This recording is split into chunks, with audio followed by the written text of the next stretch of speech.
Yeah, so we got some new Makos. We got a gifted Glow Mako here from a mechanic down in Temecula. And then we got Deann Carey's Mako3 that I was traded for. So we're gonna try that today. The only thing I'm looking for stability on are the TeeBird and the Pig and the Toro. The rest of these I'm kind of looking for neutral flights just to see how they feel and fly.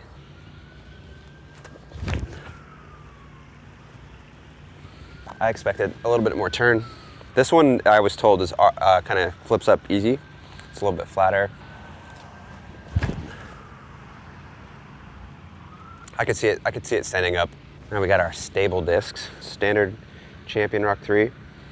I expect a little bit of fade out of that. We got a Toro here, and then we got a new Pig, fresh Pig. So we know what that's gonna fly like.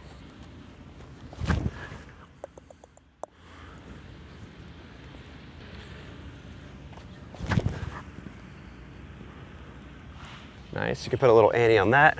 We'll try the Toro now. This thing is supposed to be beefy, so we're gonna give it a lot.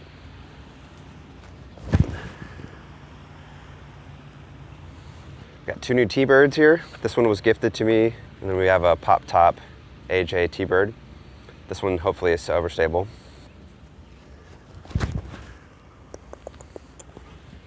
Pretty stable.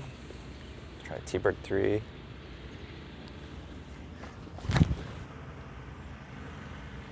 Wow, that has a lot of fade for some reason. Then we got a beat up Star Destroyer here. This was gifted to me for like rollers. So I'm gonna try that out today. Should be pretty flippy.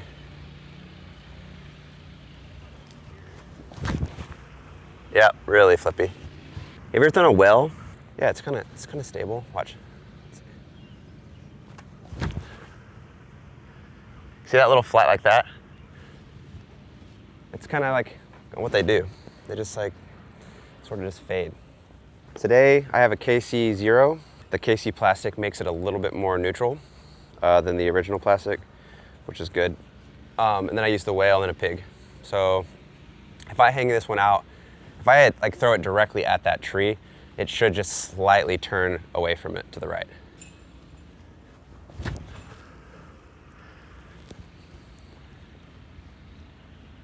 And that's what I've been doing with that disc the last week or so. So it's been really fun. I'm also testing out new shoes. They were gifted to me from the Idio. I don't know if you're partnered with them yet. I typically go for the minimalist style shoe, but I told them I'd test them out and give them some feedback on the concrete. So these are all new. So rotating will be different, I guess, today. All right, I'm gonna try the Toro. Big flex. See if we can pull out of this.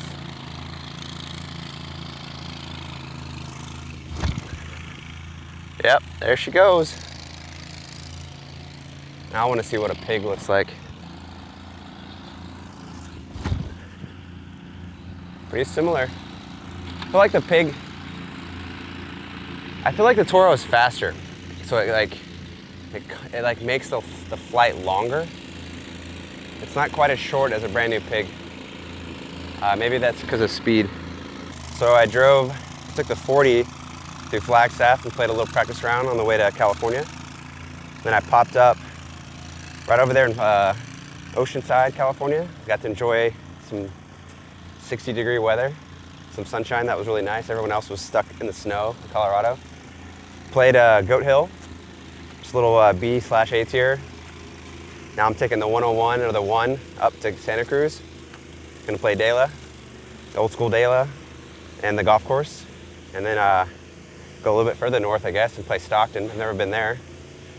And then I got a week off to enjoy the Redwood Forest maybe, or something up in the mountains. And then we're off to Portland for the Portland swing. So that's what I'm doing on the West Coast. Enjoying my time in the sun. Weather's great.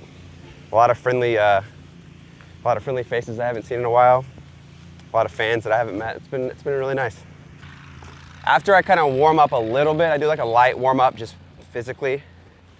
I kind of like to throw a little bit too before I putt. But the first thing I like to do is not really stress out about how I'm making it or where I'm aiming.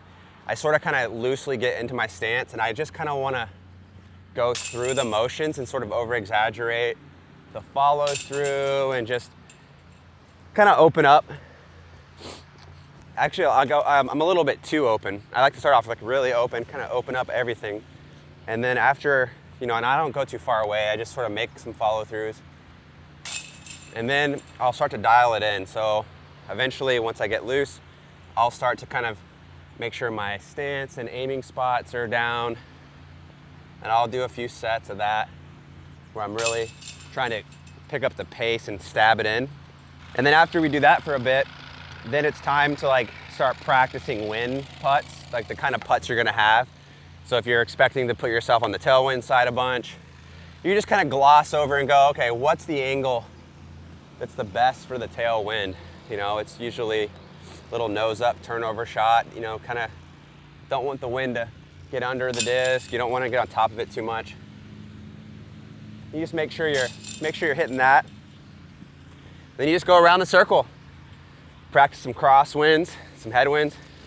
You just want to make sure that you just kind of go over all the angles you're going to use for the wind. And then after that, the job's kind of done. It's all about like just making sure you're feeling confident. Not putting too much pressure on each putt. Like one of my favorite things to do for myself is to remind myself that each putt is just a putt. It doesn't necessarily mean it's for birdie or bogey or par or I have to make it or I don't have to make it. I just like to feel that it's just a putt and I'm gonna do my best to execute.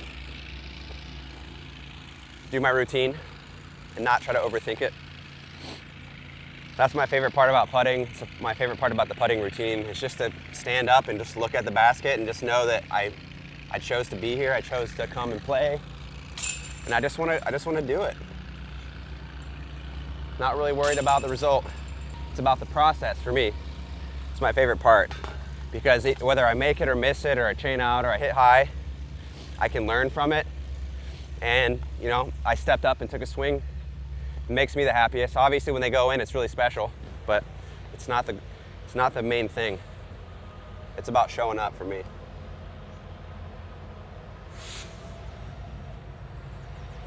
So if I had a putt like that, you know, I would just make sure I go through my routine, make sure I've got a good grip on the disc, and then I just try again.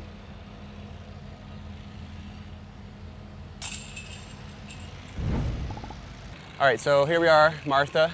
We got hole 3 here. I think this has multiple pin positions, but this one's here, it's tucked down here in these like little cedar trees. And it's framed up really nice with this limb across, so it just kind of, it's like one of those go for it, hole-in-one type of churros, you know? You just want to kind of blast in there and see if you can stab some chains.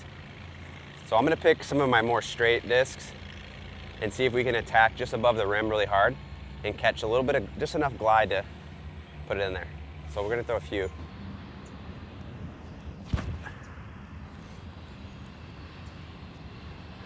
Oh, that was so close. That's the benefit of throwing a fairway driver at the ace run, it just goes so straight. Woo. So right now I'm spending a fortune on Airbnbs. It's like I spend $400 a week doing Airbnb minimum, because like there's a lot of markets of that.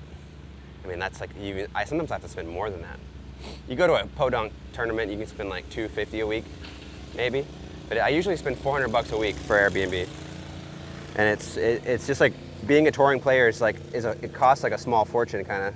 I keep my spending sort of like normal stuff like car maintenance, you know, good food. I think people kind of expect that. So we got this cool TeeBird3 that I was sent to test out. It's Lazysundyes. You can see the disc here on his channel, on his Instagram. Anyway, this is a really great die. And the stability is nice. It's actually overstable for a TeeBird3. So I think it's gonna go right in the bag. That's it. Okay, so what do you throw? Well, I don't have your arm. So well, what if I gave you my arm? Tell me the disc. Well, I'm thinking that disc you just had in your hand. Let's give it a shot. I'm gonna take Jerry's line. We're gonna use the Lazysundyes TeeBird. That's me. All right, Jerry. I'm gonna try to swing for your corner.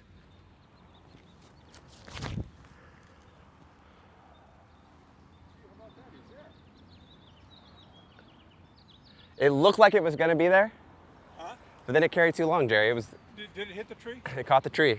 All right, Jerry, I'm gonna try Thunderbird. Okay. I know this is one of your favorites.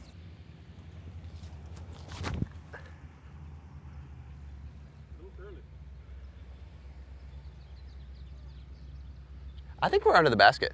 Are you? Yeah. I think with the extra speed of that Thunderbird, I think we're good. So my home course is Roy Guerrero Disc Golf Course. So like in central East Austin, it's right off the Lady Bird Lake. You can access it within 10 minutes of anywhere downtown. And it offers a lot of nature. You're gonna see a lot of hawks, a lot of deer. It's a great place to like go for a bike ride, go for a jog, play disc golf. There's 2 tees on each hole for the most part. You get the longs and the shorts, and the course is just beautiful. There's paddleboarding right like within like 3 miles. You can get a kayak or a paddleboard, stand-up paddleboard, and you can hit up the lake, get some sun, watch the downtown. It's right downtown. You can see all the skyscrapers, and it's really close to the public library. The public library is really nice. They just redid it. Spent a lot of money, so I'd definitely check out that if you're into books or you just want to pop up and plug your laptop in and do some work. If you need a little bit more disc golf or some tacos, hit up Zilker Park for like a little casual round, little 18-hole pitch and putt. It's really beautiful. If you want to wait in line, you can try Franklin's, but it's they sell out every day, and they put a little sticker on someone's back and say, hey, after this guy, there's no more left. Franklin's is also downtown, but it's a real competitive market. But yeah, you can give Franklin's a try. And then there's always Salt Lick. It's sort of like decent, but it's also very popular. It's not as good as some of the other places, but Salt Lick's pretty good. And then Franklin's. We're gonna try the Caveman chuck though. Okay, you know what? This is my favorite thing about disc golf, is you get to take a Firebird and just hammer it. Hammer it at discs. Get the disc out of the tree with the other disc. So satisfying. The Firebird is the rescuer of discs and trees. You just take a Firebird and you tomahawk it directly into your disc. It's pretty close though. I'd say the Thunderbird might be the disc for that hole. Woo!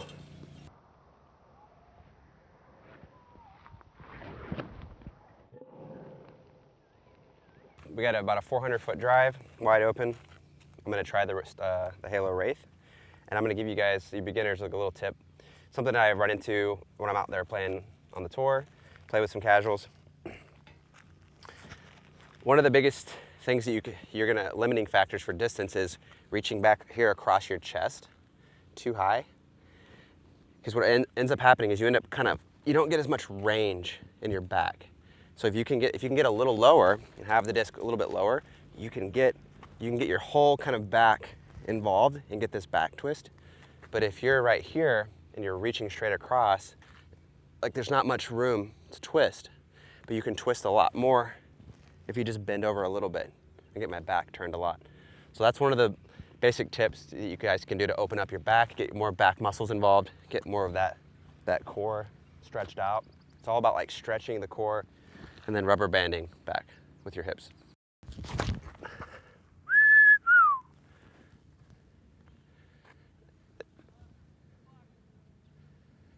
It's pretty good, pretty straight. All right, guys, I hope you enjoyed that tip I just gave you. If you use it and find success, tag me on Instagram, Bradley Disc Golf, tag Innova Discs. And if you guys haven't tried the Halo Wraith, I'd recommend it. It's a great disc.